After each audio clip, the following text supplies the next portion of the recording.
Yes, we need to get rid of the 9 by doing what?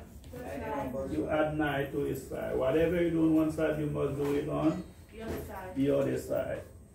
So on that side, we will end up with y plus 9 equal x to the second power minus 8x.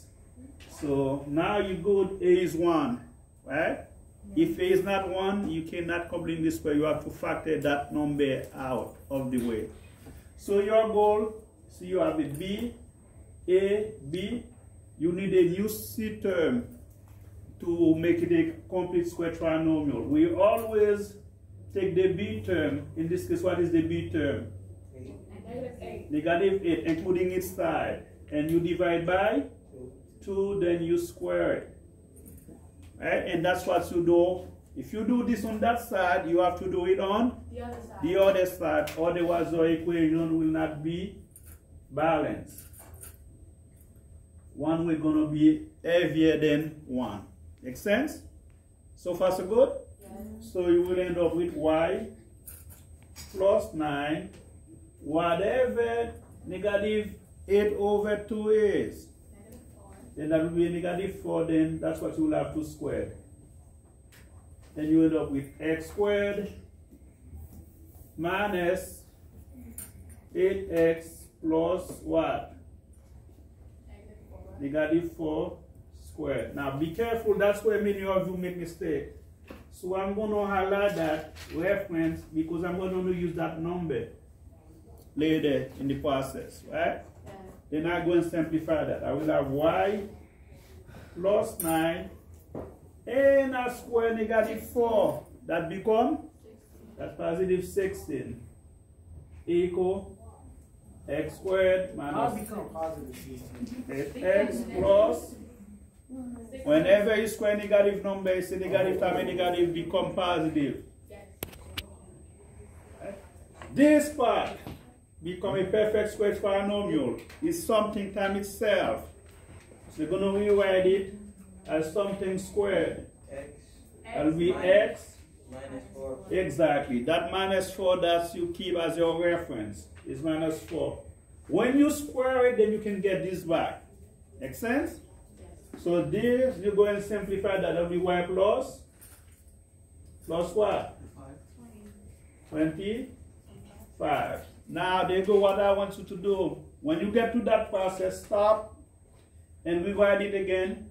You're going to write x minus 4 squared is equal. This is going to use this to find the x-intercept. Remember, when you're finding x-intercept, we let y equal to 0. What is 0 plus 25? Then we're going to use that later to find the x-intercept. In other words, you're trying to kill 2 birds with 1 stone, right? Now we're solving for y. We want y to be by itself. What will you do? Move to 25. You move to 25. Then your equation in this case is in vertex form. Then you will have y equal x minus 4 squared minus 25. Your goal is to identify the vertex. The vertex is here, is your h, is your k. Now be careful. When you name him your vertex, whatever inside the parentheses, you have to do the opposite of it. In this case, what is the opposite of negative 4? That becomes positive 4. And whatever that number is, that's okay, is. Then this is the vertex of that parabola. Right? This is the most important thing that you want to find. This is your vertex. Because the equation is in vertex form. Now you only go here, solve for x, and we end up in this step here, step 4, in the completing the square process. The step 4 telling you to do what? Take square root. Then you're going to take the square root of each side.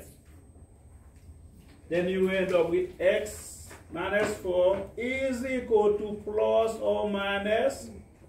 Take square root of that number. What is square root of 25? That's 5. Now you solve for x, you want x to be by itself. What will you do? You add 4 on each side. And this is the axis of symmetry that you add on each side. That will be 4 plus or minus 5. Remember that 4 was positive. This is it, your x-axis of symmetry. Now we need to get two solutions out of that, two x-intercepts. The first one would be either you have 4 plus 5. What is that? 9, 0. That's one x-intercept. How you find the second one?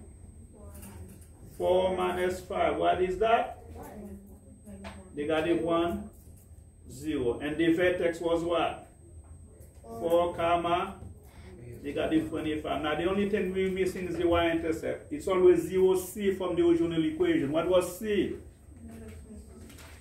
The original equation? Negative 9. That will be 0, comma, negative 9. Those are the points that we are going to graph to get the U shape. Yes, that's a lot. And that's your main objective. Find all of the points by completing the square, identify the vertex, find the x-intercept, find the y-intercept, then you go graph it in the next lesson. And what shape you take, you will get. What is the shape when you graph it?